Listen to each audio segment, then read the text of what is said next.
Okay, this is a continuation of our study of the history of U.S. actions in the Middle East.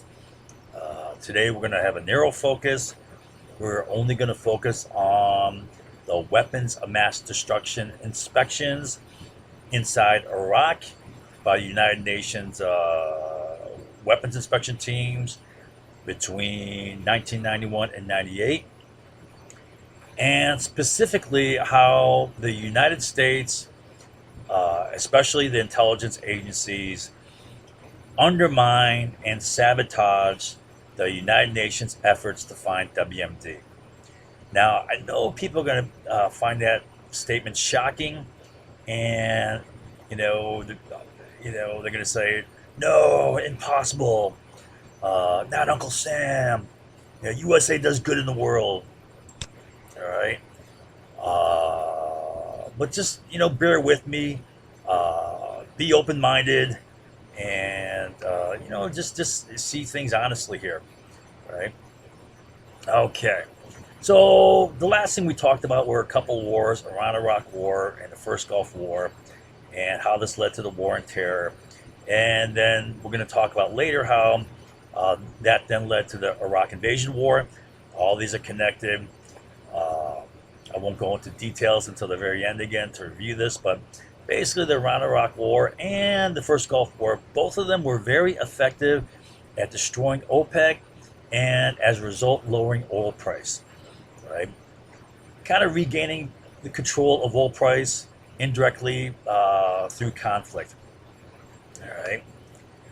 Now, so yeah, the First Gulf War destroyed OPEC for about 9 years. Oil prices fell at a time when they should have been going up, given other circumstances, which I won't get into again.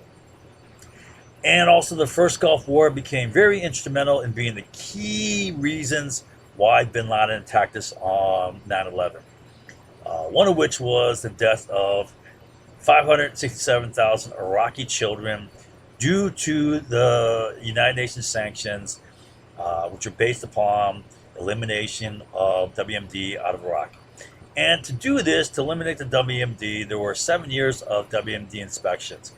And these are the inspections that Scott Ritter uh, uh, said the U.S. Obstructed and sabotaged. Right. He also talks about many of the dirty games the CIA played with WMD inspections, while at the same time all these kids were dying. Right.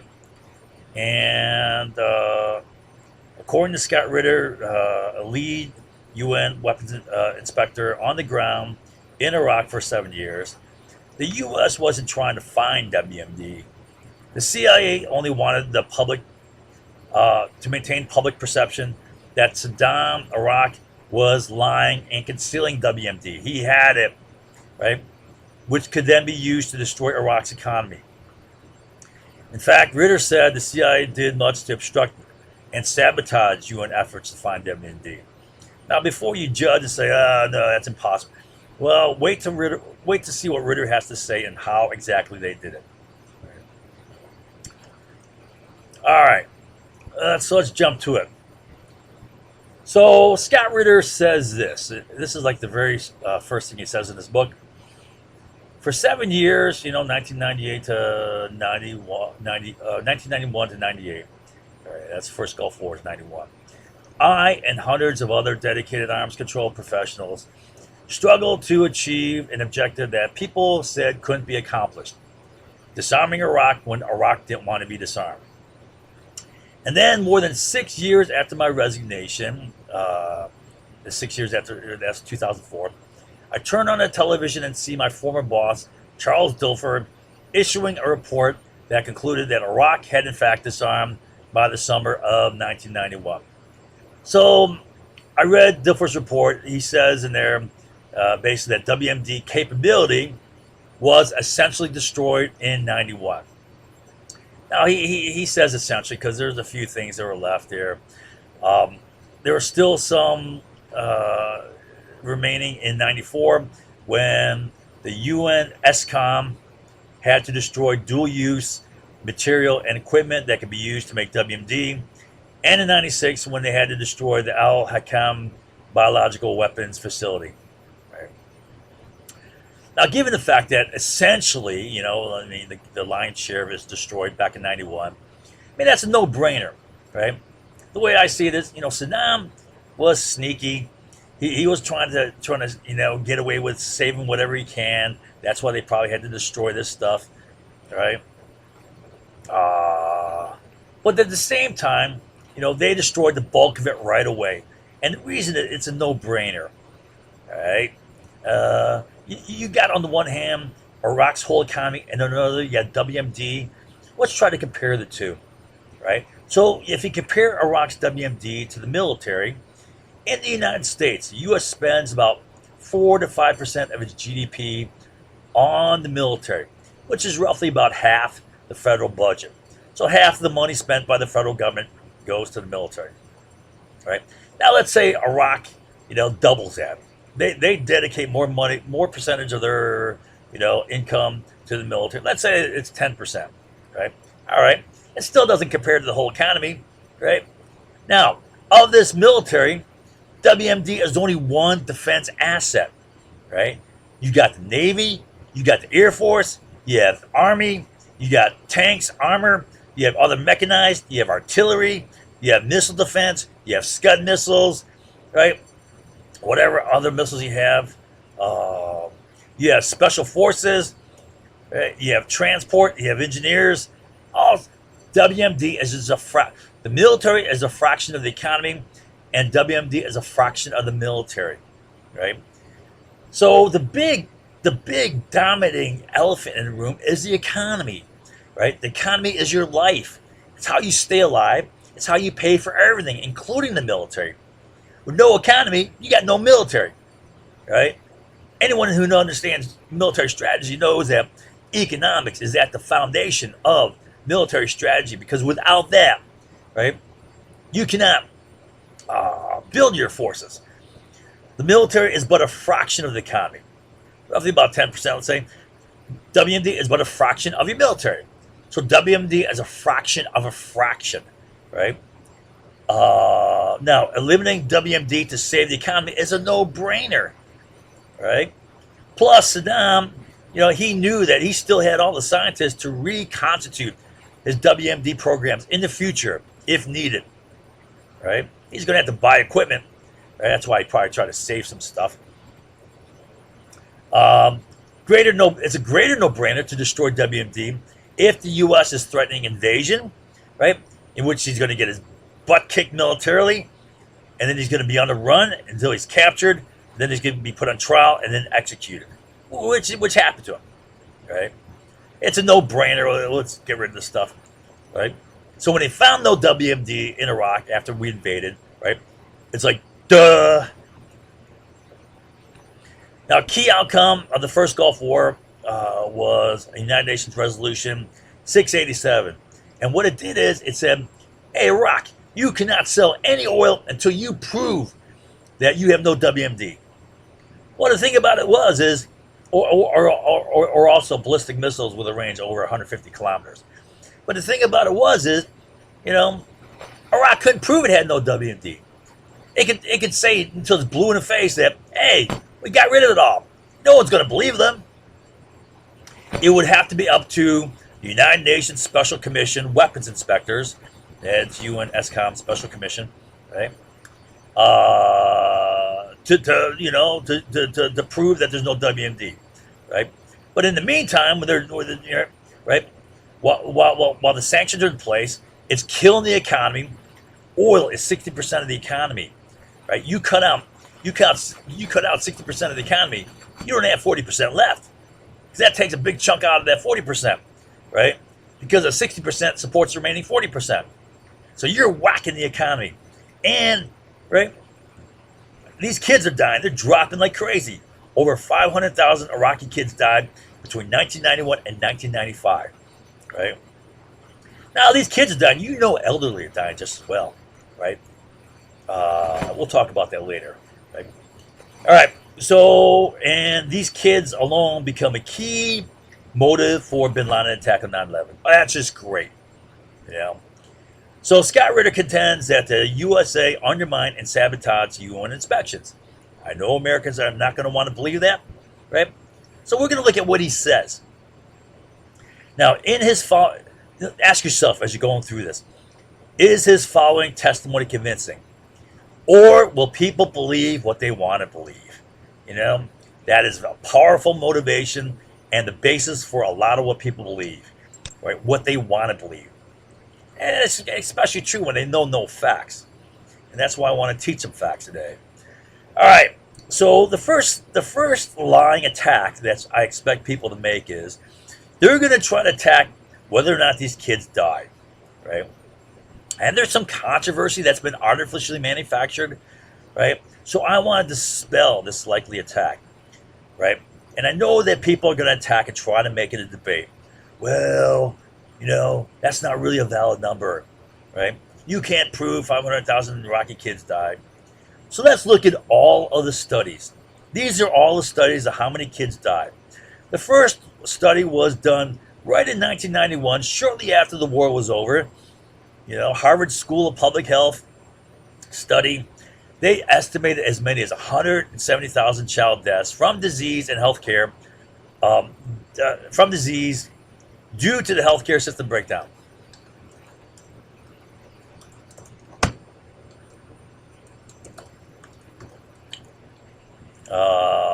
Due to sanctions.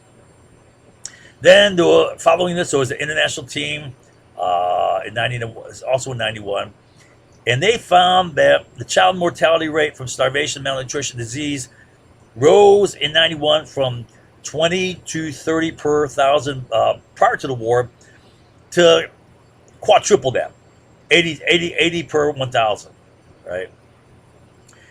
Then in 1995, a study by the United Nations Food and Agriculture Organization estimated 567,000 Iraqi deaths due to the sanctions. But after this, Iraq was allowed to sell oil for food starting in 1996. And also by 96, Iraq had become adept at smuggling oil. Right? So they're cheating. Right? Now, this number was the number that motivated bin Laden. It was one of the things that pissed off bin Laden to attack us on 9/11. And he said 600,000, so he rounded up. He exaggerated a little bit. It's still a lot. Then in 1999, there's a study by the United Nations International Child Emergency Fund, that's UNICEF. They estimated 500,000 deaths due to the economic sanctions. So what this shows is that, you know, after 95, you know, especially with oil for food kicking in 96, right, the amount of deaths didn't change much. Right? They said 567 in 95. Then by 99, all right, it hasn't gone up much. You know, it hasn't changed much. So then after that, there were 3 studies conducted after 2003. And they found that during the period between 1995 to 2000, there was no substantial increase in child mortality due to the economic sanctions. Well, that's deceptive, since oil for food began in 96 and Iraqis were smuggling oil. Now, there was a slight increase. They said no significant. I mean, you're going from 20 to 30 out of 1,000 to 40. You know, that's doubling it, roughly, right? But here's the main thing, right? This is why this is such a lie. They're cherry picking the date range. Remember I said that there was no appreciable increase in this period, right? That's the period they're picking. Most of these kids died between 91 and 95. They're picking after that period. This is a lie, right? This is how you play with statistics. And then you make a lie, right? You're attacking these numbers, which are based upon 91 to 95, with 95 to 2000 data, right? Which you know there wasn't a significant increase. You see how lying this is? All right. Now, I want to show you some videos that show how Clinton administration officials knew exactly that these kids were dying, right?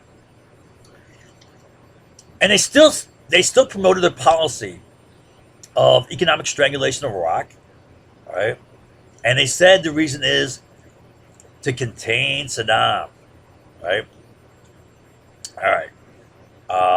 So let's take a look at these videos. I got two of these guys on tape here. We have heard that 500,000 children have died. I mean, that's more children than died in Hiroshima. And you know, is the price worth it? I think this is a very hard choice, but we think the price is worth it. All right. Yeah, okay. All right.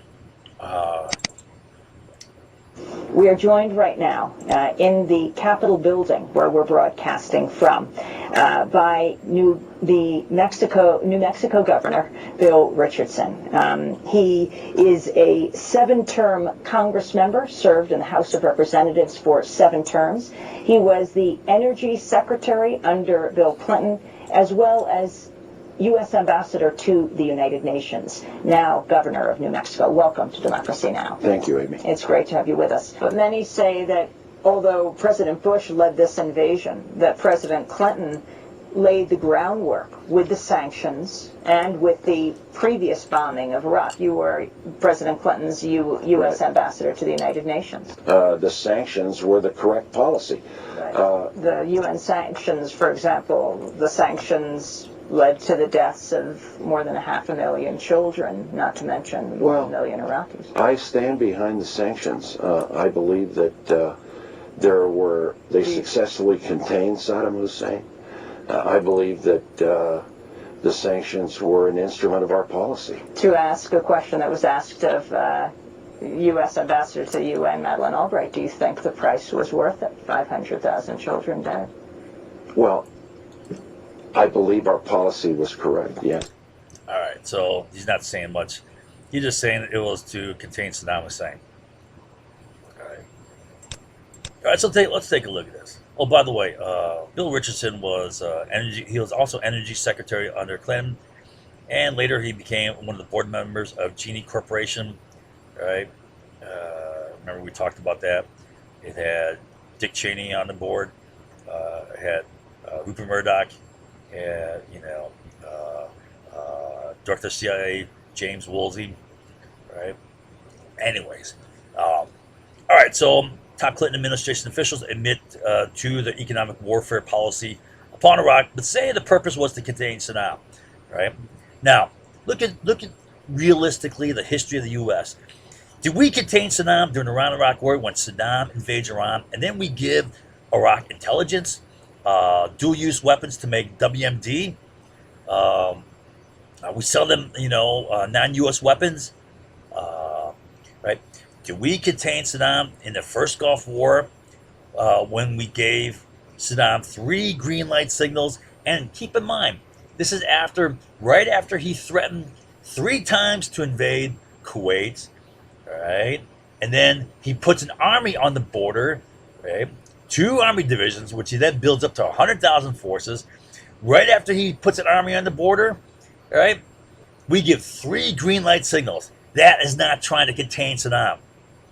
And you'll see today that the USA, in order to keep the economic sanctions, would undermine the United Nations WMD inspections. Undermining the WMD inspections is not containing Saddam. Right? Bullshit. All right, so, this whole thing about making it a debate here, that is a classic method of manipulating perceptions. So the post-2003 studies are used to make the child death debatable, all right? They're lying and taking years, which they know there's going to be no appreciable increase, right? Skipping all the key years where all the deaths occurred. And this is meant to introduce a seed of doubt, saying, oh, it's debatable. There's controversy. Some people say this, right? And then once you create a seed of doubt, people feel justified in believing whatever they want to believe. Self-serving is a fundamental nature of humanity, right? It's unfortunate. People put self before truth and honesty. All right, so let's take a look at Scott Ritter. And he said that the U.S. government and CIA played dirty games, trying to undermine and sabotage the missions. And so here's the book that he wrote, right, in which he details all the things that were done. Here's Scott Ritter himself, okay, and the weapons inspections were critical because they were to clear Iraq of WMD, and if they didn't, the economic sanctions would stay in place, and they did, almost indefinitely. And then that led to the death of these Iraqi children, which became a key motive for bin Laden attacking on 9/11, which resulted in the war on terror, and which was used dishonestly, right, attacked by Al Qaeda and bin Laden to justify an invasion of Iraq, who had nothing to do with 9/11. And then this war gave us ISIS and destabilized the region and poured gasoline on the fire of Sunni Shia conflict. Right? Okay. So I expect the high probability of an ad hominem attack on Ritter to attack his credibility. Right? Just watch a video of this guy. This guy is a straight shooter. He's impassioned. All right. He has a sense of morality. Now, Scott Ritter was the lead WMD inspector on the ground in Iraq between 91 and 98. At the same time, he was an active Marine Corps major. He aggressively sought WMD, right? And he planned and led missions, gathered and coordinated intelligence support with little to no CIA help and CIA obstruction. So he's getting U-2 spy planes. He organized British signal intercept teams, and he got Israeli intelligence to decode Iraqi signals and provide aerial photograph analysis. He calls himself a right-wing Republican, very conservative, and super patriotic, right? But he said that I couldn't stand by and let this happen, right? He said the U.S. CIA undermined and sabotaged the UN missions, right?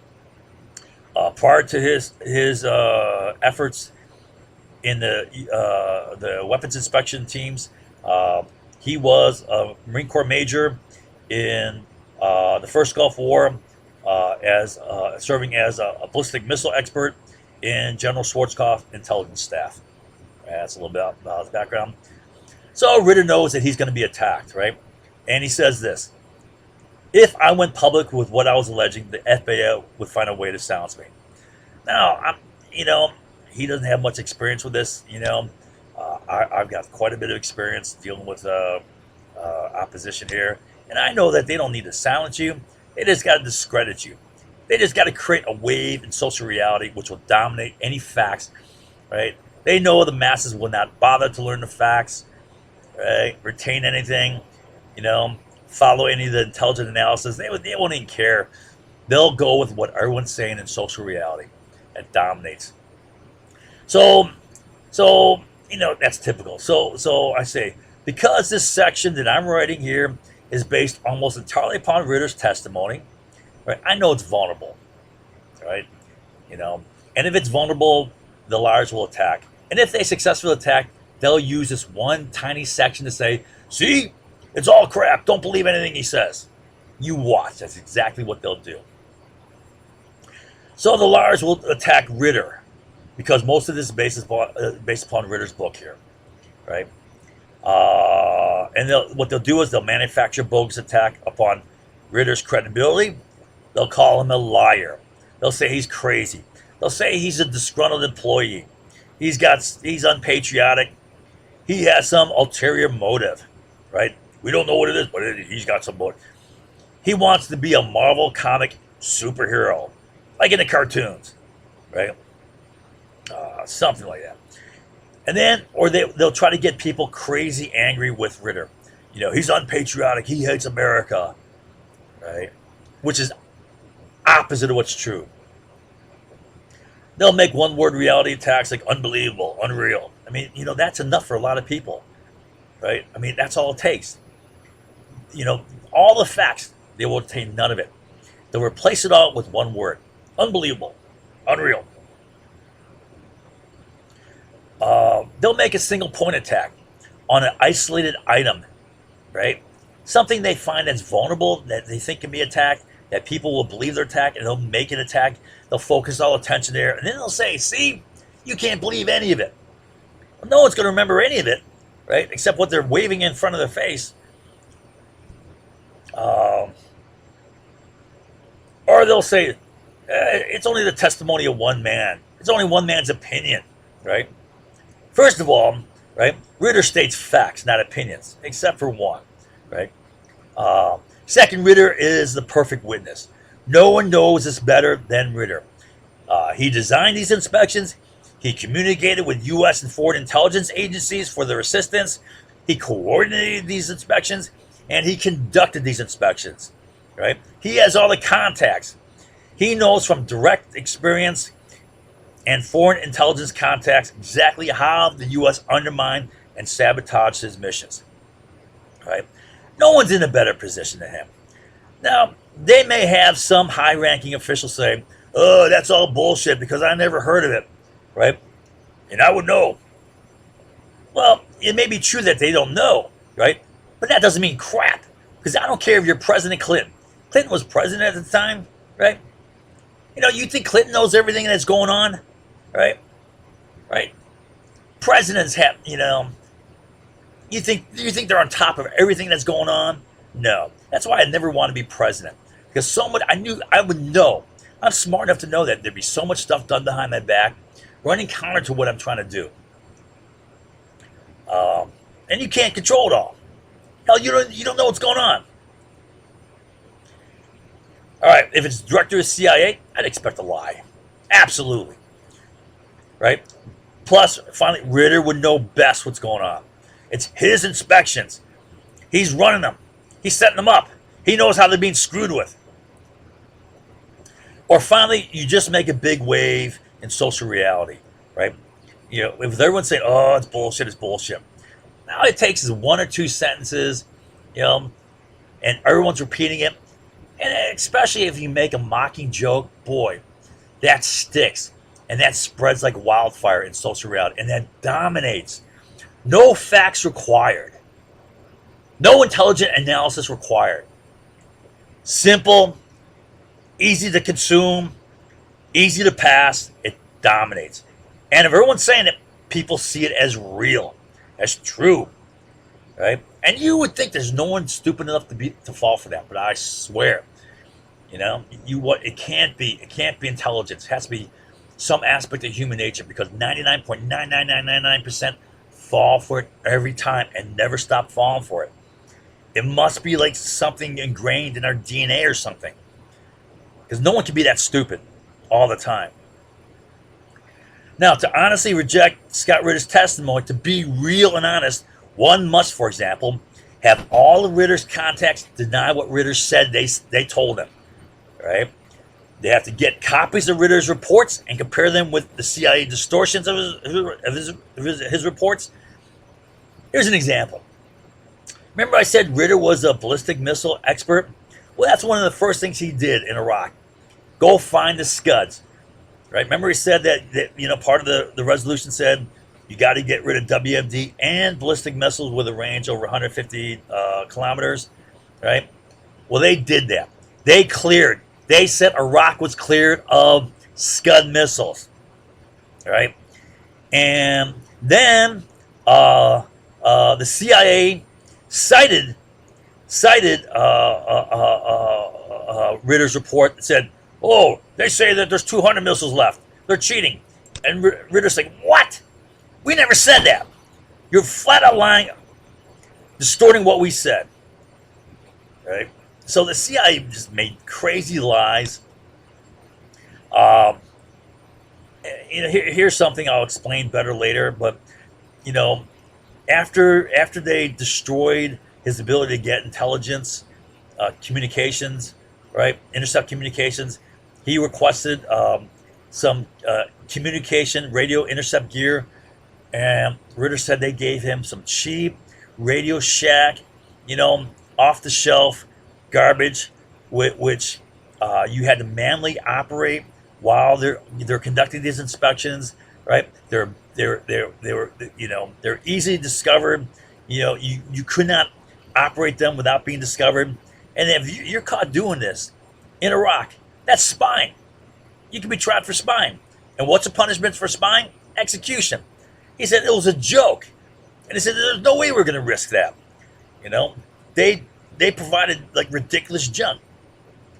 And then they provided signal processing software, the CIA, which corrupted and destroyed the UN weapons inspector's data, making it unusable, is what Scott Ritter said.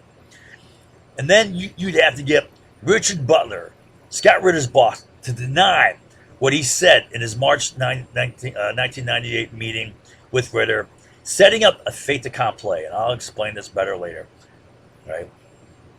Without all these, the liar deniers have nothing real. Right? They got nothing. Right? All they have is a simple, baseless denial, right?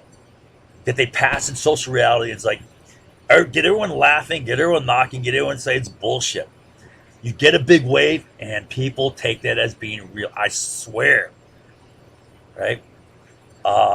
You know, people won't admit it. Like, I'm not that stupid, right? But I swear, everyone does it. It's like everyone does it. They fall for this forever. All right, so what I want to do now is to teach you a typical inspection that Ritter conducted, right? And so here's Iraq. Let's say right here they suspect that the Iraqis are hiding WMD at a building in here or somewhere, you know, some facility, right? So they go to you know, the Iraqi government here in Baghdad and say, hey, we want to inspect here, right? Now, you know, if anyone in intelligence expects is, if they're really hiding something here, they're going to try to get rid of it, try to move it somewhere, hide it somewhere else. So Ritter called that concealment efforts, right? They want to block that. So what he would have is he would try to get a U-2 spy plane, you know, flying overhead. They come in Baghdad and say, hey, we want to inspect here, right? You have a U-2 spy plane waiting there already, flying overhead, and keep them there until you get a chance to drive over to Ramadi, right, to inspect, right? You keep that U-2 there. Does that make sense? Overhead, taking pictures. And then you have British signal intercept teams who are going to try to intercept all Iraqi communication to Ramadi to order them to move it, right? And so then you physically inspect the site for WMD after making sure nothing has been shipped out, all right? And then afterwards, whatever intelligence you collect from these guys and from the U2, Ritter would give to Israeli cryptologists to decode Iraqi communications and to provide analysis of U2 photos to check for concealment, right? Moving this stuff. Ritter said the U.S. undermined this whole operation. U2s, communications intercept, and the help provided by Israel. U.S. undermined it and eliminated that help.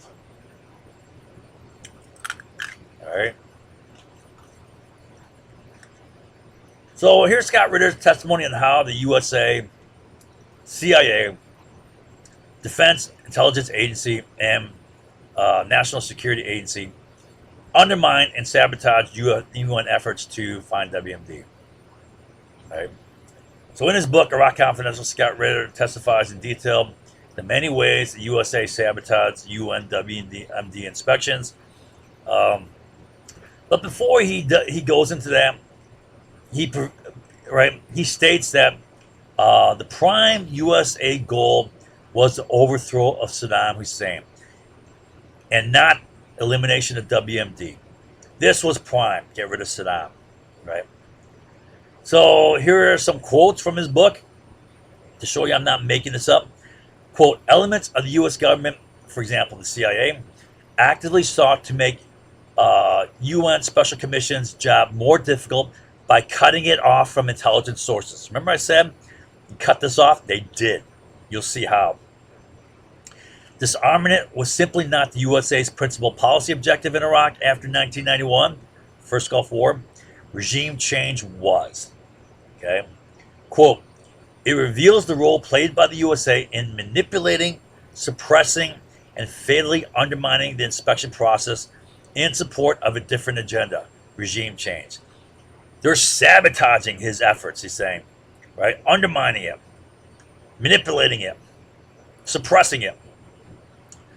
While UN Special Commission, the weapons inspectors, and the United Nations were focused on disarming Iraq, Washington already had its eye on another objective, getting rid of Saddam. All right, okay. Now, to overthrow Saddam, the U.S. had a two-pronged strategy.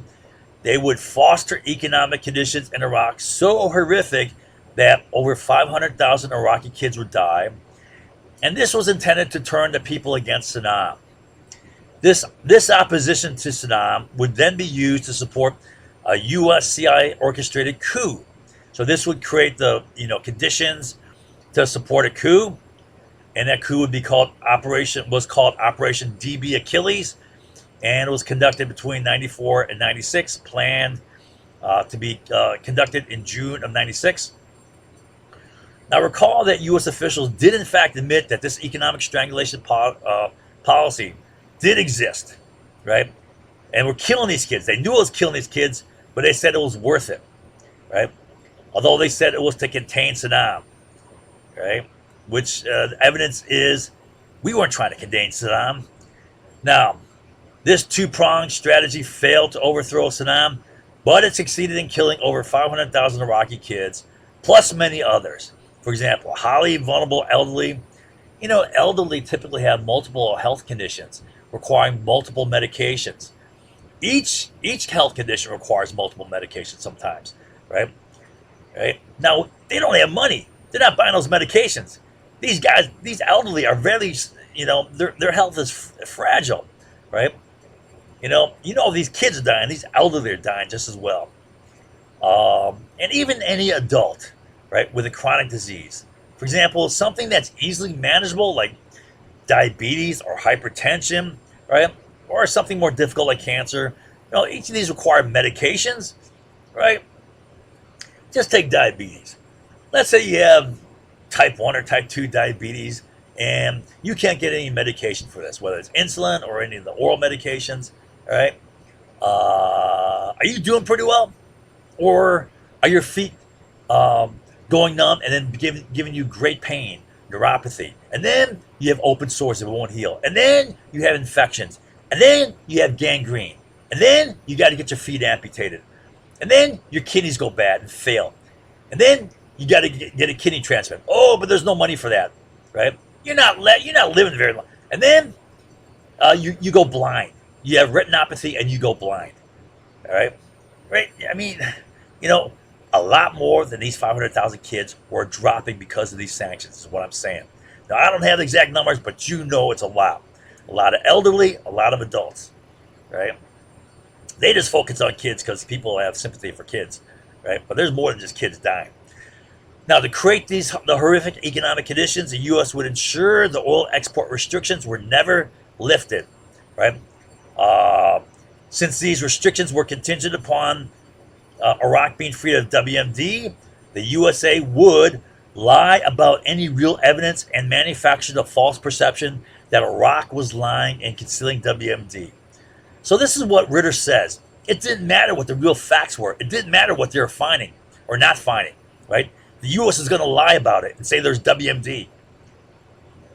Okay, so quote, Iraq was, in fact, a great intelligence victory insofar as the Defense Intelligence Agency, through its manipulation of the work of the United Nations weapons inspectors and the distortion of fact about Iraq's WMD programs, maintained the public perception of an armed and defiant Iraq in the face of plausible and plentiful evidence to the contrary, right? That was also the U.S. maintained this false perception, and that was a justification for invading Iraq too, right? Not only, the economic sanctions which killed all these kids, but invading Iraq. The U.S. intelligence community, when it came to Iraq, seemed interested only in maintaining the perception that the Iraqis were not telling the truth, regardless of what the facts showed. Right? Quote, if the perceptions are formed void of facts or in spite of the facts, then the perception becomes reality, not the facts. UN had the facts, but the CIA had the means to shape perceptions. And I add this. This is my addition here. This is a fundamental CIA function, manipulating, and controlling public perception. This is their bread and butter. This is what they do all the time. And then, quote, in the case of the Garbia affair, the CIA had simply outplayed us. Quote, as an American, I find it very disturbing that the intelligence services of my country would resort to lies and deceit when addressing an issue of such fundamental importance to the security of the USA intelligence. To me, has always been about the facts. Iraq and the role of the CIA in selling the war with Iraq is a manifestation of such a breach of trust. Quote, now that UNSCOM and the CIA were quantifying actual weapon stockpiles, the Iraq threat took on a reality that before had been lacking. The drafting of the concealment paper, which had been intended as a legitimate endeavor in support of disarmament, had just corrupted the entire process by empowering those who supported continued sanctions and regime change vis-a-vis Iraq with a powerful yet artificial weapon. Right? So this quantifying, exact amount of weapons, that's exactly what Bush did in his 2003 State of the Union speech. I remember watching that. I remember being sick to my stomach, right? Saying, he's just making up numbers, right? And what they're doing is they're making up exact numbers, right? Go ahead and go online and type in Google Bush's 2003 State of the Union speech, right? At a certain point, he's saying, oh, yeah, we got to take action against Iraq. Why? Because we know they have 1,563, 155,000 barrels of sarin. They have, 196,000 barrels of botulinum. They have, 1,372.4, artillery shells full of mustard gas and nerve gas and whatever, on and on. He's giving exact numbers, right? Which tends to make it appear real in people's minds. Well, man, they know exactly how much they got. They got to have it, right? Their intelligence is so good, they know exactly, to the artillery shell. Come on, they have to know it, right? I knew exactly what they're doing, and it made me sick.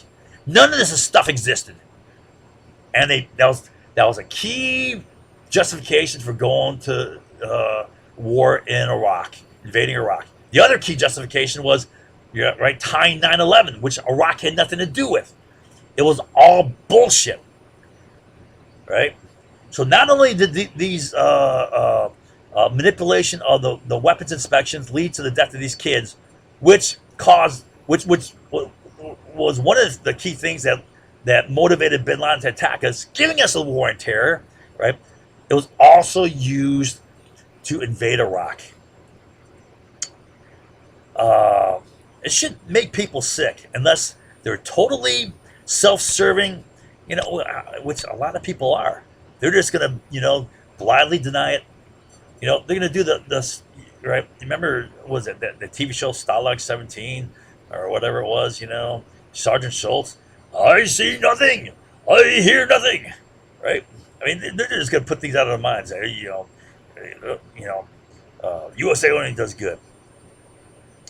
It reveals the role by the USA in manipulating, suppressing, and fatally undermining the inspection process in support of a different agenda, regime change. Okay. So next, I'm going to show you exactly what they did to undermine the inspections. So we'll review quickly here, and it will show you how he messed this all up. So you select a site where you want to inspect. You suspect there's WMD here.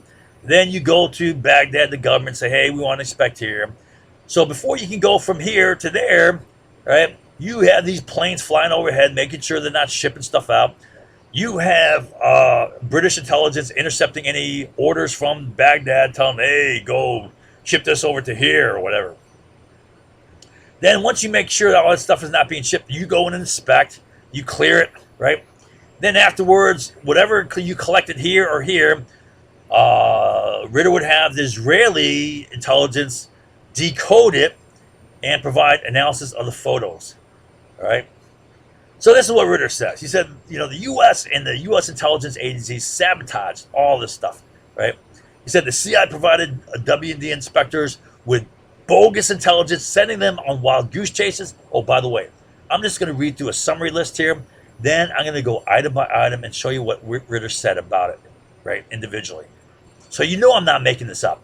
This is what Scott Ritter said, right? This guy here, right-wing Republican, right, very conservative, super patriotic, super pro-USA, right? But he's got a moral conscience. He's not going to lie, right? He's going to say there's something wrong here. He's gonna go public with it. He's not benefiting from this, right? He's risking it. I bet, right? His career has been wasted because of this. All right. Okay. Where are we at here? Okay, so the CIA would send him on wild goose chases, hunting down things that didn't exist. The CIA sabotaged the U-2 flights, these flights here, by sending the planes to the wrong location. Say you want to inspect here. Oh, they send them over here. And they send them at the wrong time. And they send them with the wrong equipment, sensors. Wrong place, wrong time, wrong sensors. The CIA blocked Israel from analyzing any photographs by requiring a CIA agent be present, right, during the analysis, and then they never provided the agent, so they could never do any. It effectively killed all photograph support. Then the USA pressured Israel to cease all intelligence support for the UN weapons inspectors. Then some person or organization in the USA who had to have had the highest level of intelligence capability was able to break in and get information on Britain's top secret signal intelligence operations, all right? Their top secret British signal intelligence operations, including their names of all agents and the country of origin. And then they transmitted this information to every U.S. embassy and military base throughout the world, right? Compromising it, putting these guys at risk, so that the British had to shut down this operation. All right. Now, who's got the capability to get top secret British signal intelligence operation information, right? And it's no accident to send it everywhere around the world. We'll talk about that in more detail when we get to it, right? This is a brief summary. Then the NSA pressured Britain to cease all radio intelligence gathering for the NW. I think that's signal intelligence. All signal intelligence. Gathering for the WMD inspectors entirely. The CIA provided Ritter with cheap local electronic store equipment to intercept Iraqi radio communication, which was laughable and posed a high risk of being caught while trying to use it, which could result in prosecution as a spy, which would result in being sentenced for execution. The penalty is execution, right?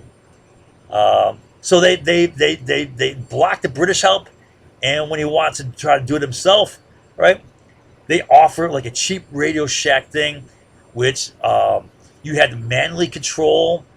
You had to try to manually scan it through different frequencies. You could only scan one frequency at a time, right? It had a separate tape recorder to record it. It was a joke, right? It was impossible to use without being caught. That's not helping. The CIA provided signal processing techniques which were, quote, designed to deliberately distort the signal, making the tapes all but useless, unquote, thus destroying intelligence, thus destroying UN intelligence.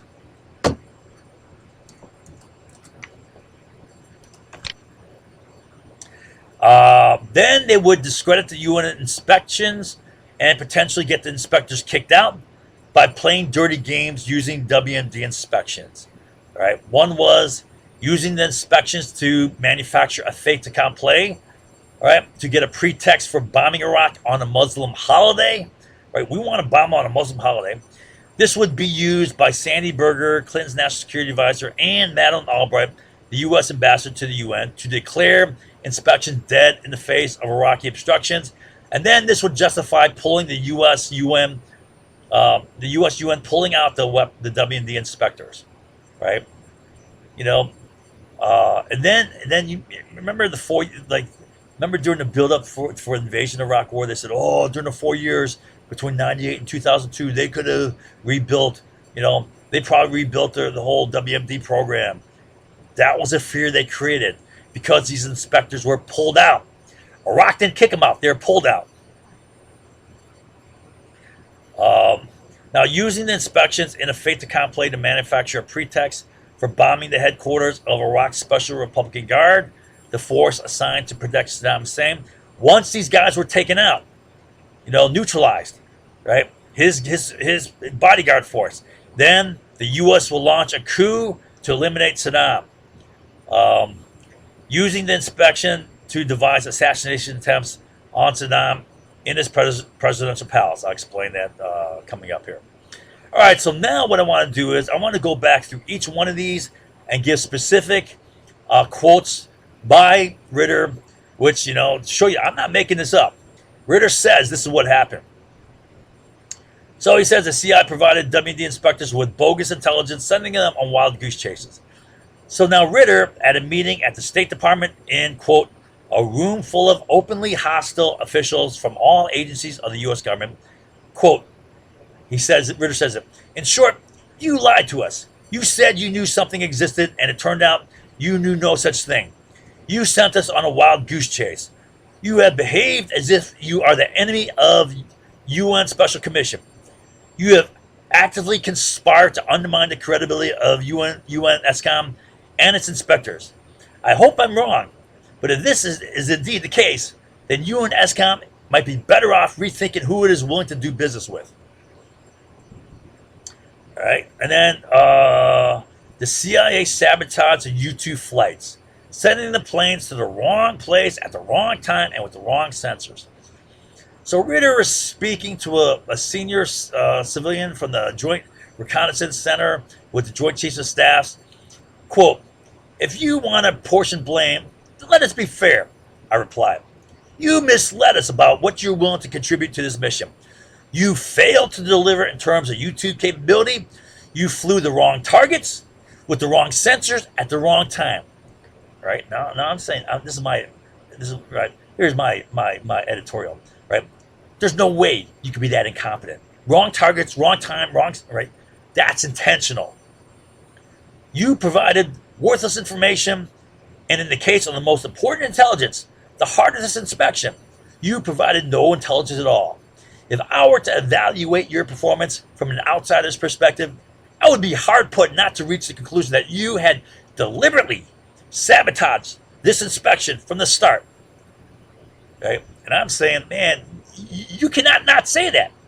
I mean, anyone with a brain would know that, no one, you got a high value operation, high cost, high value, like a U-2 flight, right? You check, double check, triple check, right? And you get it right? But now, here's more to it. He's saying the CIA intentionally changed it after they set it up, right? I became very concerned when Martel, he's the guy, UN guy who's directly interfacing with U-2 flight operations, told me that the Americans were changing the U-2 flight schedules without coordinating with him. This was very disturbing. That's how you got this wrong. CIA's changing it. And I had designed an intelligence collection plan that had the U-2 flights timed to coincide with inspection activity on the ground. The inspectors were assiduous about being on time, playing their part in what was supposed to be a carefully orchestrated movement. If the U-2s was missing its overflight schedules, then there would be no correlation between what was taking place, what was taking pictures of, and what the inspectors were doing on the ground. In short, the entire U2 imagery support plan, so carefully interwoven into the fabric of the inspection, had been destroyed by American manipulation. The only way for UNSCOM was going to find any WMD material and to crit was to stumble upon it. Right, unquote. Now, Gerald Martel was a UN inspector assigned to monitor the U-2 flight program, but had been, quote, had been sequestered by Burt and the CIA. Burt was a CIA agent, and was not allowed to play a major role. Right? In other words, he's being sidelined. Right? He's being left out of the picture. They're doing things without him knowing. Right? They're making him ineffective and irrelevant. So the CIA blocked Israel from analyzing photograph intelligence by requiring to have an agent there, but they never provided a CIA agent, right? So you can't do it. You can never do it. Quote, however, the requirement of an American CIA agent being present, while not objectionable, meant that we were now prisoner to the CIA, who never provided anyone to fill that position. The U-2 cooperation with Israel, one of the most productive intelligence activities of UNSCOM had ever engaged in, was finished. The CIA killed him. All these, so this is what Ritter's saying. The CIA killed all this.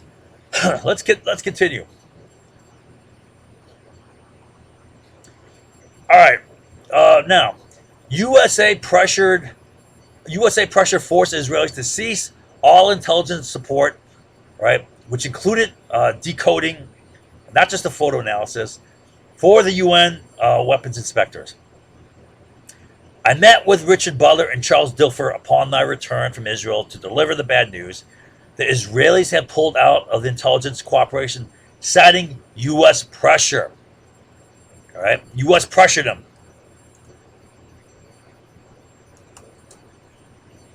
All right, I said getting straight to the point. Once the room had emptied of other inspectors, I had brought with me the Israeli transcript of the April Special Collections Element mission. That's the interceptors, communication interceptors. Look, I stated, every bit passing the copies across the table. We finally got what we were looking for all along, complete access to the intelligence. It is every bit as good as we're hoping for, I continued. And now, thanks to the Americans, even this is going to be denied us. Right? Americans are cutting off intelligence support. Some person or organization from the U.S. with the highest levels of intelligence capabilities, able to break into British intelligence. I mean, guess who? It's CIA, NSA, or DIA. Forced the British to shut down their Iraq communications intercept team in Iraq by transmitting to every U.S. embassy and military base throughout the world details of the top secret British signal intelligence operation, including the names of all agents involved and their country of origin. So this is what Ritter said in his own words. So in July '96, he made a visit to the British intelligence staff in Rockingham cell. There he was given a document, quote, I looked at the subject line, quote, UN communication intercept operation up and running in Baghdad, unquote. I then glanced down at the list of addressees who it's addressed to. This document had been sent around the world to every embassy and military headquarters the U.S. maintained.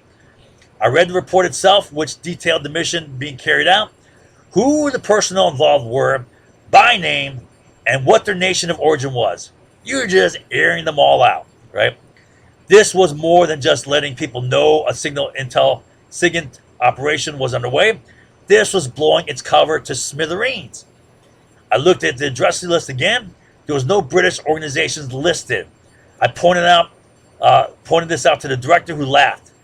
We have our own spies. Let's say we got this from a very well-placed. So the British spies captured this from the Americans, right? Right. That's what he's saying. The Ministry of Defense official spoke up. Not that it would take much effort to get a copy of this report, since the Yanks seemed to have sent it everywhere, except Tariq Aziz's own office. U.S. sent it everywhere. Okay? This represents an unacceptable breach of protocol security. Blah, blah, blah, right? Ritter's just trying to be nice here. clearly we have, okay, so this is clear, this is what the guy says. Clearly we have to take the best interest of the SC team itself first and foremost. This report represented a compromise of the security, which is unacceptable from the UN SCOM point of view. We must cease SEE operations immediately, the intercept teams, right? We need to find out why the Americans behaved in such an atrocious manner, and if this was indeed a simple accident, then what was going to do to fix it? I mean, you know, in my opinion, right, there is no way this is an accident, right? This is all top secret, super top secret, as high as you get top secret, right? This operation with their names, right? Now, to get top secret information, there's two criteria. One, you have to have a security clearance, right, at the highest level for this case, and then two, you have to have need to know. Even if you have top secret clearance, right, you're not getting squat unless you get need to know. Now, you tell me what need to know every embassy around the world, every military base around the world, what need they have to know of this top secret British intelligence group inside Iraq. They don't, and you know what? Top secret information like this is held like it's like it's radioactive material, like it's kryptonite. All right, you're super careful with it. You don't make like just a simple blunder like this. This is super controlled, right? There's no way this is not intentional. This is destroying. I mean, that's my opinion, right? But you know, I had a top secret clearance, and it's because I was in nuclear engineering, right? You know, I wasn't really involved in stuff like this, right? But I still had a top secret. We're instructed on the super high precautions you take with classified material. All right, the NSA pressured Britain to cease radio intelligence gathering for the WMD inspectors altogether. Quote, the National Security Agency, however, was not happy about such an effective intelligence resource as the special collection element being controlled by UN SCOM. They leaned heavily on the British to withdraw their support for the program, which effectively killed it as a UN SCOM resource. USA's pressuring the stop. The CIA provided Ritter with cheap electronic store equipment to intercept Iraqi. So they cut this British support. Now they're providing cheap stuff here. So let's go through this. Now the CIA agent, really became embarrassed. Like an actor given a bad part, he reached into a backpack and took out a small handheld commercial communication scanner of the sort one could buy at an inexpensive electronics store, like a Radio Shack, right? Attached to it was a small tape recorder, right? And then he started going through instructions how to use it, right? But you know, Ritter said this was a dangerous job, right? You're trying to use this, right? This cheap old thing, and it wasn't automatic. He says this. I just try to skip through this so you don't have to read it all. Instead of top of the line equipment, which had been promised by the counselor, we were getting off the shelf toy, a toy that required significant manual manipulation by the operator, setting and changing frequency by hand. You got to control this thing by hand, right? You got to change the frequency. You got to dial through frequencies by hand. You're on an inspection surrounded by Iraqi military and intelligence personnel, right? And you're digging in your pocket, fiddling around with right, some electronic communication box in your pocket, right? I mean, there's no way you're not going to get caught, right? So you don't know what frequencies there are. It's not. You can only scan one frequency at a time. There's no capacity for preset frequencies. Only one frequency can be monitored at a time, right? He said it's a joke, right? There's no way you could get away with this, right, and not get caught, right? He said, and try to use this in Iraq would be suicide. You know what? Suicide. It will literally be suicide. You're caught doing this, right? You're caught as spying. You're charged with spying. Then you're tried and then you're executed. This is like a CIA joke, right? They're just laughing in your face. The CIA provided signal processing techniques which were designed to deliberately distort the signal and make it the tapes useless. Quote, however, when we began independent processing of the UNSCOM 150, 155 tapes, we found that the quality of the signal was extremely poor, making any technical processing too laborious to be of any use. GCHQ questioned Gary Hart, it's not Gary Hart, Gary, I don't know why I thought Gary Hart, and his team about the methodologies taught them by the CIA in Virginia in February last year, and we discovered that these techniques actually were designed to deliberately distort the signal, making the tapes all but useless. Clive's expression was grim. The CIA's methodologies were designed on purpose to make the tapes all but useless. If what Clive was saying was correct, then the CIA had been sabotaging the U.S. What was that again? That's a signal intercept group effort from day one. Again, this would only make sense if the U.S. was using the SCE as a cover for one of its own operations. All right. So then I say the U.S. discredited the weapons inspectors and potentially would get the inspectors kicked out by using the weapons inspections to play dirty CIA games. All right. So I'll go through a couple examples here. All right. Here's one example. This occurred in June of 96. Well, it occurred between 94 and 96 because they're setting this up. They're planning this.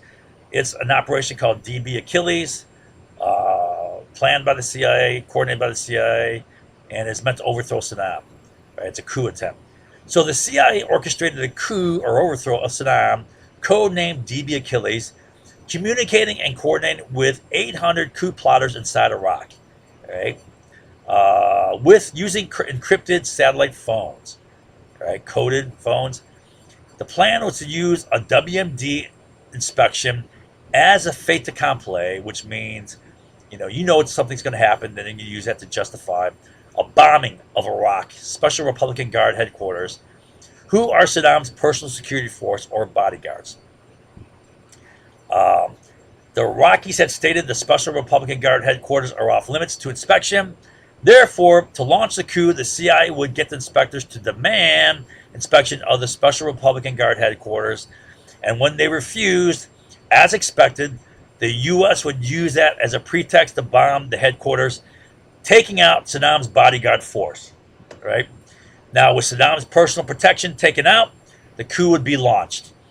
The U.S. CIA plot failed because the Iraqi intelligence organization, Mukhbarat, had captured one of the CIA's encrypted satellite phones and was listening in to all the U.S. planning and preparation for the coup. Therefore, before the coup plot could be hatched, the Iraqis rounded up the coup plotters and most were tortured and executed. Right? The Washington Post cited 200 coup plotters arrested with more than 80 executed. All right. This meant the Iraqis were fully aware that the U.S. was manipulatively using the UN WMD inspectors to play their dirty games. Right? Now that's discrediting the WMD inspectors. That's risking getting them thrown out. You're using them to set up coup attempts to, or even assassination attempts to get rid of Saddam, right? Including attempted coups. Here's a quote from Tariq Aziz showing his distrust of the U.S. manipulative use of the UN weapons inspection teams. Quote, there are two governments, the U.S. and UK, that's British, which officially and formally say they would like to change the government of Iraq, he said. Quote, Iraq cannot take lightly the fact that UNSCOM receives information mainly from these two governments. And then you send teams to the Special Republican Guards. Tariq Aziz pressed home his point, stating, we in Iraq have serious concerns and suspicions. Right?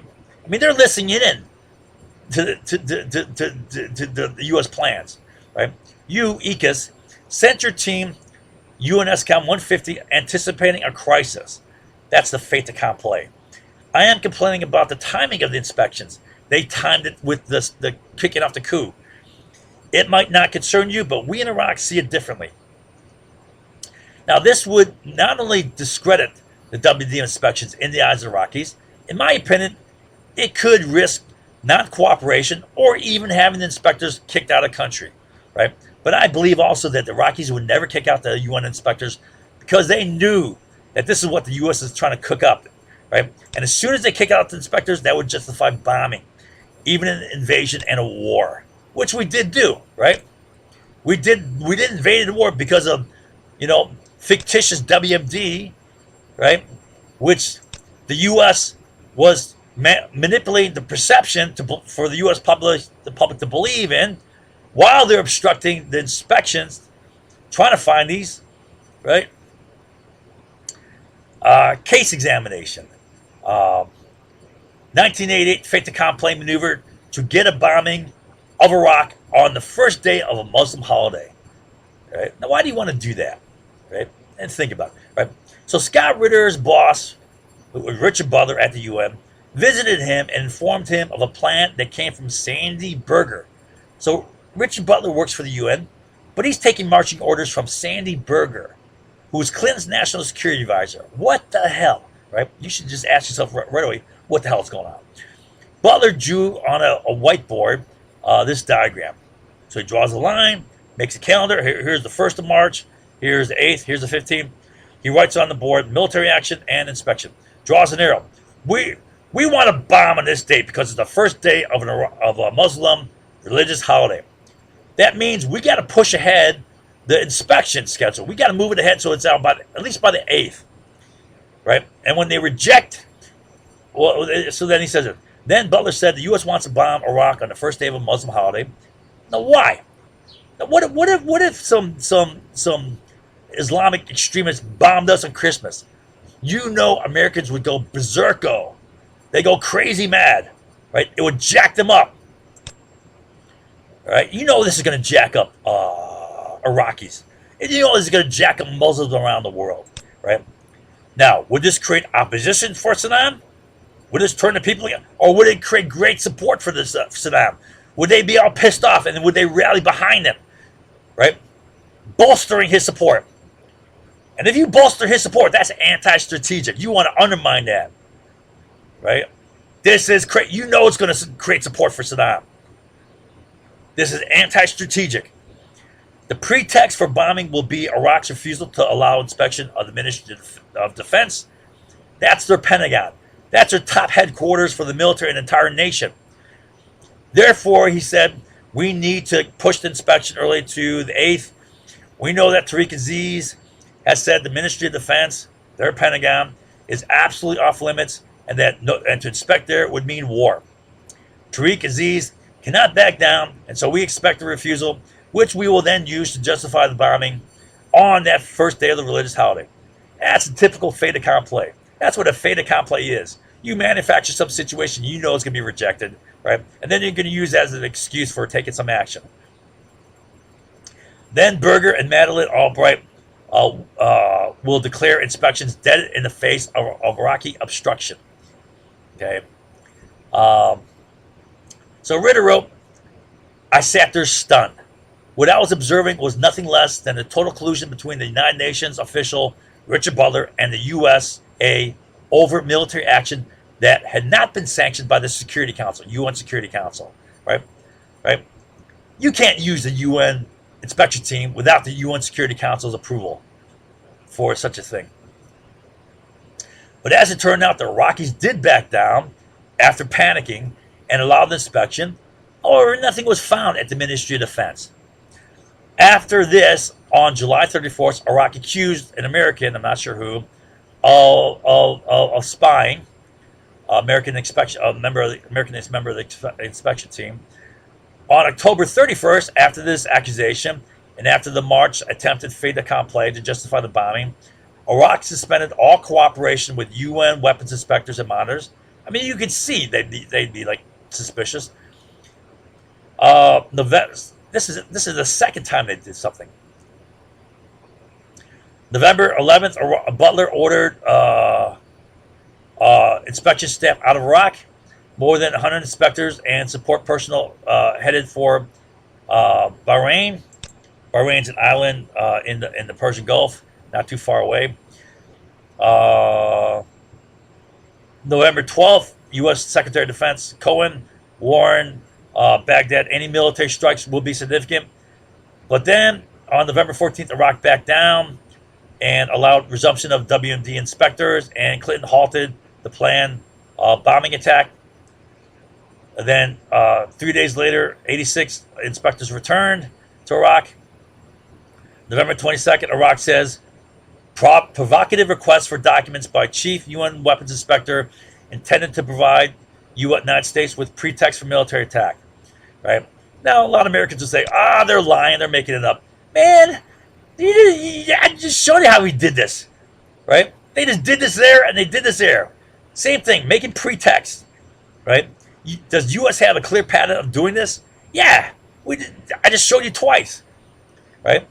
There's so many examples through U.S. history of doing fait accompli. Right? Did in fact Berger and Albright plan a fait accompli to manufacture false pretexts to bomb Iraq and declare inspections dead in the face of Iraqi obstruction? Then December 16th, complaining of Iraq non-cooperation, UN weapons inspectors teams again withdraw. Right, so they're not cooperating again. You're saying you're playing dirty games here. You're not, right? Then December 17th, the U.S. launches airstrikes against military targets just before 1 a.m. Attacks lasted 4 days. Through the 19th. On the 19th, Baghdad was hit by 3 waves of U.S.-led attacks, which died away just minutes before Iraq's Muslims started to observe the Islam's most holy month called Ramadan, right? Just minutes before they stopped, right? So the U.S. got its bombing of Iraq on a Muslim holiday anyway. Remember they wanted to bomb on a Muslim holiday? They got it anyway, okay? So the U.S. got its bombing of Iraq on a Muslim holiday anyway, and it got WMD inspectors pulled out, right? It got non-cooperation. And they got non-cooperation by the Iraqi. So here is the actual excerpt by Ritter. All right, so I want to read you. I'm not making this stuff up. This is what Butler says. Quote: Butler had called me to impress on me the urgency of the situation. We need an accelerated inspection timetable, Scott. He explained. He made it clear that this came straight from Clinton's National Security Advisor, Sandy Berger. Using a marker on the easel, Butler drew a chart on the whiteboard listing 2 timelines. One he labeled inspection, the other military action. Down the side of the board he wrote the dates of March from the 1st to the 15th. Butler circled the number 8. We need to have a crisis with Iraq by this date. A crisis, right? He said, tapping the board with his pen so that the U.S. can complete its bombing campaign by this date, his pen moving to circle the number 15. I had been told that the U.S. has a bombing campaign prepared which needs to be completed in time for the Muslim religious holiday that begins on March 15th. I sat there stunned, right? I mean, that's all I'm going to read. I mean, you got enough. Oh, here, Tariq Aziz has pronounced the Ministry of Defense as a red line. Butler responded, he cannot afford to back down without losing face. Under most circumstances, Butler's statement would have compelled me to either speak up or resign, right? Blah, blah, blah. While Sandy Berger and Secretary of State Madeleine Albright were keen on this inspection going forward, in their view, it would pave the way for decisive military action that might enable the U.S. government to declare inspections dead in the face of Iraqi obstruction. They were not happy with me leading it.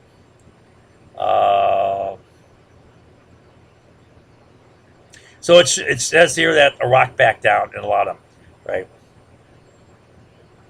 So here, I guess I'll do this. So here is presidential palace inspections to develop plans to assassinate Saddam.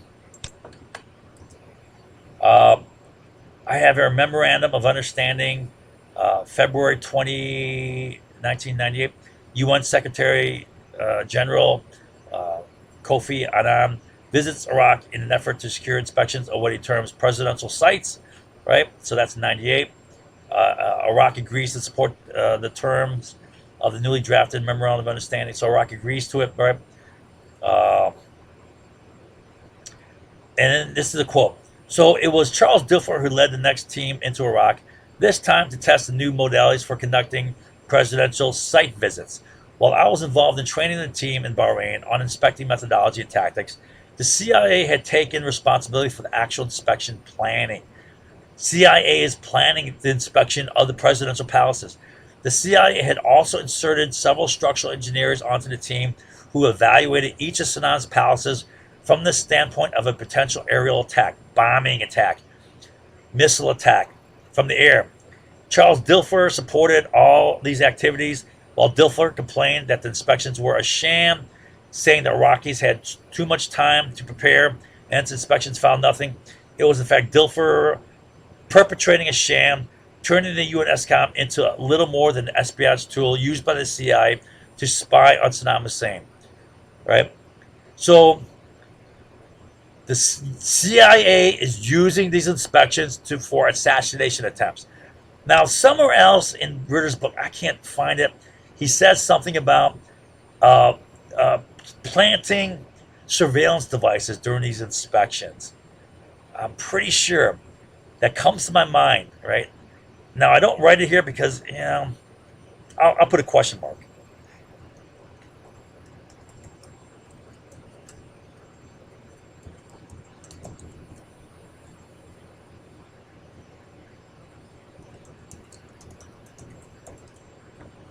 All right, microphones, camera, whatever, planning stuff so during the inspection, so you hear what's going on and maybe keep track of where Saddam is at the time. All right, so now I want to show you a typical lie, typical CIA lie. So remember I said that Scott Ritter was a ballistic missile expert on General Schwarzkopf's staff. Right. One of the first things he did was to look for ballistic missiles, Scud missiles. Ritter, quote, "We now know that both the US and UK intelligence services had, by July 2002, agreed to fix the intelligence around policy, manufacture, right? But the fact remains that, at least as far as the CIA is concerned, the issue of fixing intelligence around policy predates July 2002, reaching as far back as 1992, when the decision was made to doctor the intelligence about Iraq's Scud missiles accounting, asserting the existence of missiles in the face of UN SCOM inspection results, which demonstrated that there were none. Quote, point by point are tore down the U.S. government's carefully constructed theory of a covert Scud force, missile force. Larry Smothers, the author of that idea, was in the attendance. He had been a member of UN SCOM 45, knew the evidence I spoke of, and had nothing to say to refute it. When I finished, I asked for questions. The U.S. intelligence community, when it came to Iraq, seemed interested only in maintaining the perception that the Iraqis were not telling the truth, regardless of what the facts showed. The director of the CIA later testified before the U.S. Senate that Iraq had some 200 Scud missiles in its inventory, something that was, simply put, impossible. But facts no longer mattered. Nikita Smidoff and I, together with our fellow inspectors, had uncovered the truth. And now the Americans were assassinating him. The CIA were lying their asses off. Quote, the fact that while UN SCOM had assembled a rock-solid case on Iraq compliance with its ballistic missile disarmament obligation, the CIA was able to dismiss this case with little more than secondhand speculation and rumor. Quote, if perceptions are formed void of facts or in spite of the facts, then the perception becomes reality, not the facts. UN SCOM had the facts, but the CIA had the means to shape perception. In the case of the Galbraith, this is the missile thing, right? The CIA simply outplayed us. All right, I'm getting close to the end. Here's some concluding remarks by Ritter. I'll just read them. Quote, disarmament was simply not the USA's principal policy objective in Iraq after 1991. That's after the first Gulf War. Regime change was. The CIA was designated as the principal implementer of this policy. Therefore, when one looks at the March 2003 invasion of Iraq, that's the Iraq invasion war, and the subsequent removal from power of the government of Saddam Hussein, the only conclusion that can be reached is that the CIA accomplished its mission.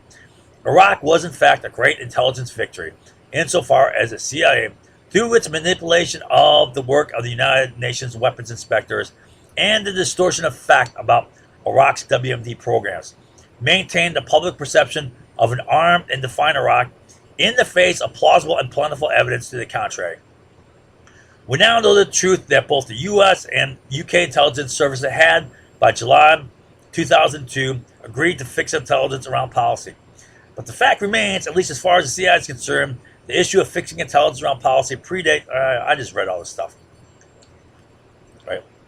He says, as an American, I find it very disturbing. Intelligence of my community would resort to lies and deceit when addressing the issue. It's so fundamental importance to the U.S. security. Iraq and the role of the CIA in selling the war to Iraq is a manifestation of such a breach of trust.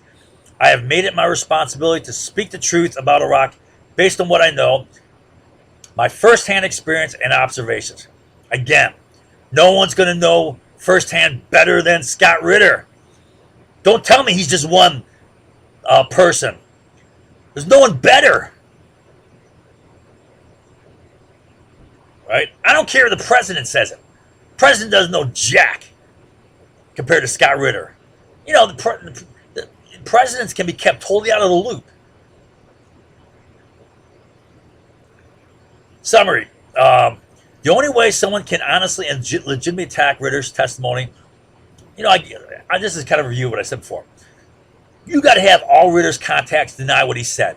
They got to come back and say, yeah, I never said that.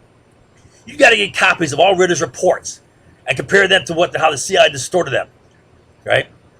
You got to get exact copies of the communication intercept gear, right, that the CIA gave to Ritter.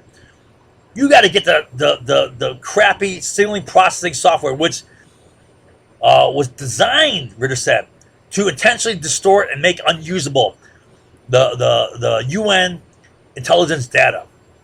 You got to get Richard Butler to totally deny, under oath, right, what he said to Ritter in setting up the coup, the bombing attempt on the religious holiday in '88, right?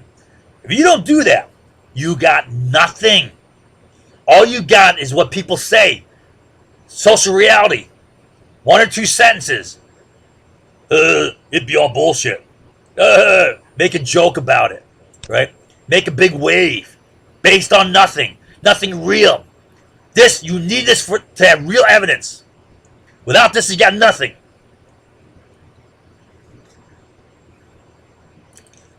All right, so here's a review.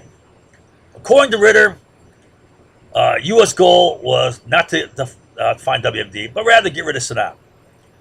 To eliminate Saddam, the U.S. would use a two-pronged strategy, destroying Iraq's economy, make it so bad that it would turn people against Saddam, right? Those were under those conditions, you launch a coup, right, to overthrow Saddam.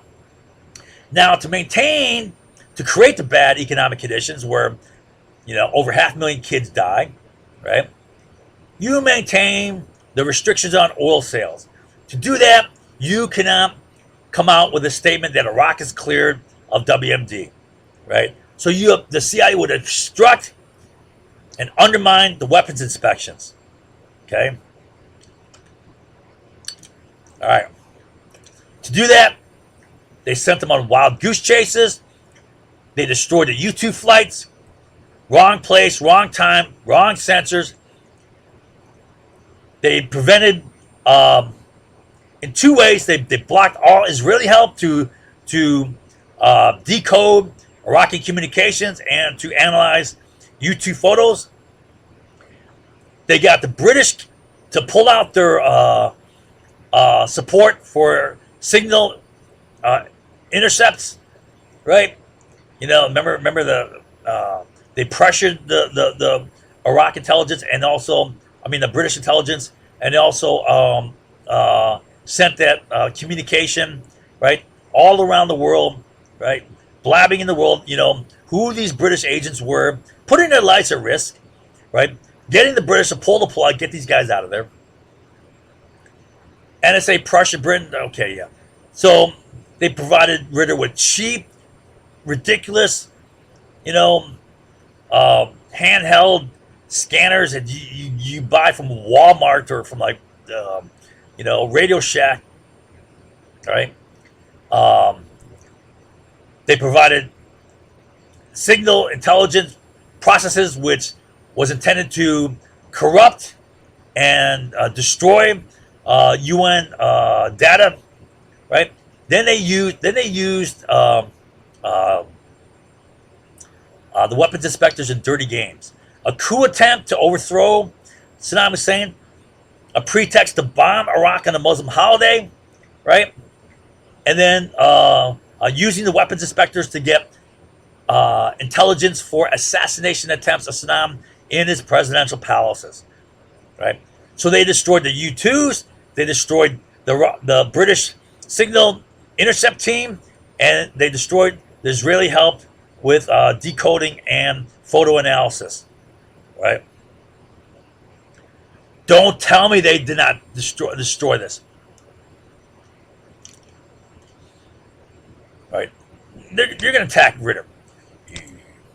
He's crazy. He's a liar. He doesn't know what he's talking about.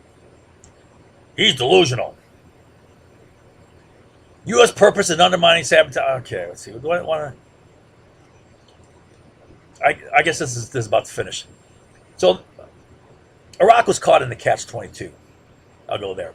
Iraq was ordered to prove it had no WMD, but it can never prove it, right? No one's going to believe them, right? They can say until they're blue in the face, we have no WMD. No one's going to believe them, right? The U.S. can say you're lying. It was up to the UN weapons inspectors to prove it, but these guys are being undermined by the USA, right? And so, okay.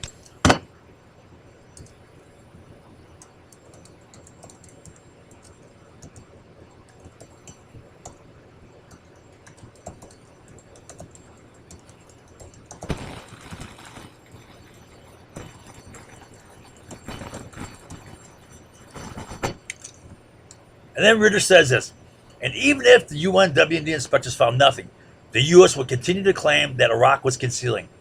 Ritter writes, even if these inspections found nothing, Iraq would not be pronounced as having been disarmed because the USA would carry on claiming that Iraq had weapons. It was Iraqis' word against Americans. I mean, that's kind of part of the catch-22 also. They could never prove they had that, right? The U.S. would always claim they had. Why? Because that would create the conditions supposedly to make the coup. Well, we'll talk about it down here. So the economic devastation in combination with the coup plot were supposed to eliminate Saddam. They failed. Both failed. However, the U.S. obstruction of WMD inspections to promote the economic devastation did succeed in the deaths of over 500,000 Iraqi kids, which became one of bin Laden's chief reasons for attacking the USA on 9/11, starting on the war on terror, which was then manipulated to get the Iraq invasion war. All right. I'm going to teach again how this was done. Possible objectives for U.S. intelligence policy of undermining and sabotaging UN WMD inspectors, preventing them from declaring Iraq free of WMD. Right? So by sabotaging these guys, they prevented them from declaring Iraq free of WMD. Now, one goal contained Saddam. Now, how in the world is undermining the weapons inspection teams, right? How is that containing Saddam? If you're increasing the chance he has WMD, how was that containing Saddam? Is preventing clearing WMD in Iraq containing Saddam?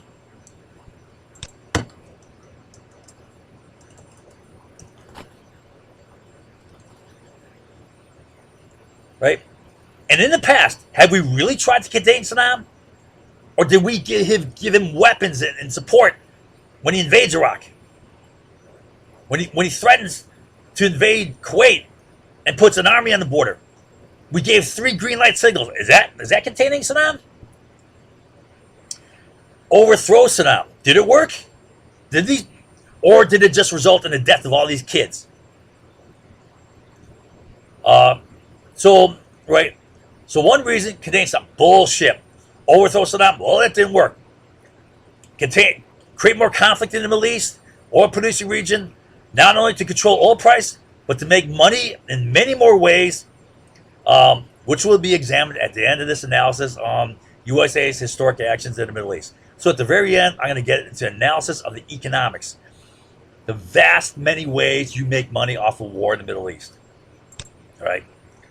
Right? My contention is it's this. You control oil price and you make a lot of money in different ways. And I'll show you who made money. Right? Right? And it goes straight back to Bush. It's like no roundabout thing here. You'll see. Right? Halliburton, KBR, right? Anyways, but it's far more than that. All right, so let's do a review of this real quick. All right. So you had the Iran-Iraq War. Saddam Hussein invades Iran in 1980, right?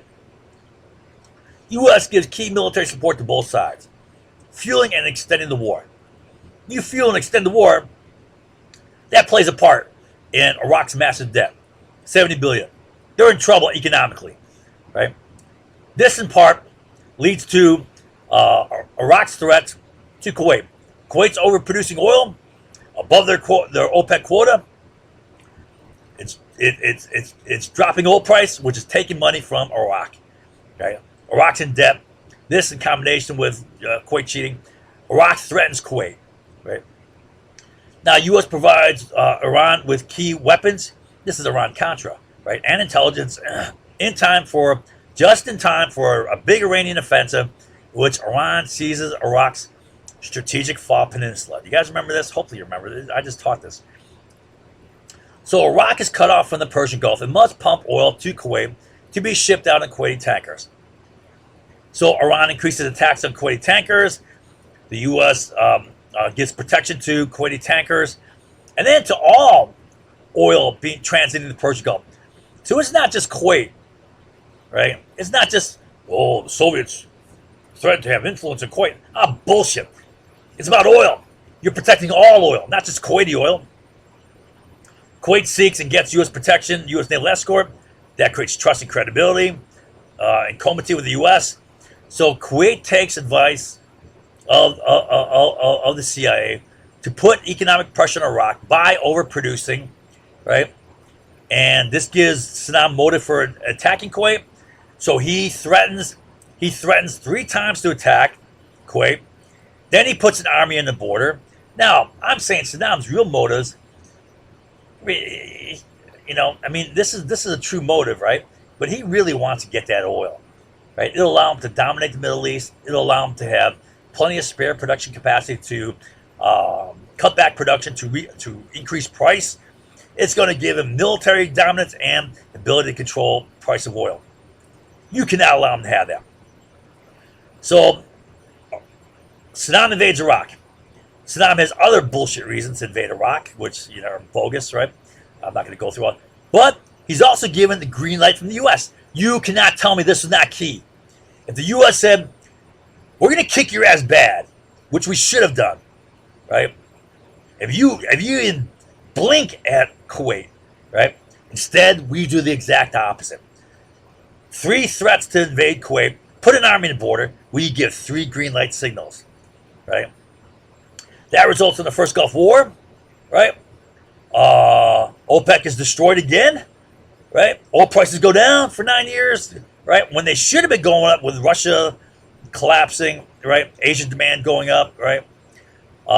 Demand in general going up. Now, the first Gulf War becomes a source of bin Laden's motives for attacking in 9/11. Pretty much all of them except for U.S. support of Israel, right? Which is going on before, the first Gulf War. That's going on historically longer, right? But everything else was due to the first Gulf War, right? Including these kids dying. Then there's 7 years of WMD inspections, right? All during this time, the CIA is using the inspections in dirty games, and the CIA is obstructing. They're not helping. they're sabotaging, right, Ritter's efforts. Why? To maintain the perception that Iraq still had WMD and was cheating. That would be used to get the Iraq invasion war. You see that? Right? And then the 9/11 attacks here, Bush would use all that, would use that. So both of these are bullshit reasons to get the Iraq invasion war. Right? Iraq had nothing to do with 9/11 attacks. Right? Iraq didn't have WMD. This is a CIA thing. Right? Maintaining the perception that they had WMD. Then the Iraq invasion war creates ISIS. That's a bigger problem. Now you got these radical Islamic jihadist terrorists, right, who have a state. They got the resources of a state. They have oil. Bigger threat. And I wrote a strategy against that. I'm going to teach that. Because it looks like, in all money, they use my strategy. When I wrote my strategy, they did immediately after, they did the exact opposite. And it failed. I said it's going to fail. It failed. And then they reverted to what I said to do. I'll teach you that. Destabilization of the Middle East. Exacerbation of Sunni-Shia conflict, including Syria. Expansion of terrorist attacks in other nations, Spain's included, UK, right? And now you got expansion of jihadism worldwide, including USA, homegrown terrorists, right? I mean, there are terrorists in the U.S. You had the Symbionese Liberation Army and crap like that with what was that girl? Hearst, Patty Hearst, Patricia Hearst, right? All that crap, right? You had some terrorists in the U.S., right? Now, first time you get Muslim homegrown terrorists, Islamic homegrown terrorists, is after we invaded here. Key outcome for certain select people who benefit from this are there's many ways of making money off of war. I'm going to teach this at the very end, right? All right, so now I expect my thing to be attacked, right? So how will my stuff be attacked? Well, one thing is you get the masses all angry with me, right? That's something they always do. Whip up anger, whip up the masses into an angry mob, right? And they won't believe a word you say, right? So the liars will have to manufacture hate and anger, right?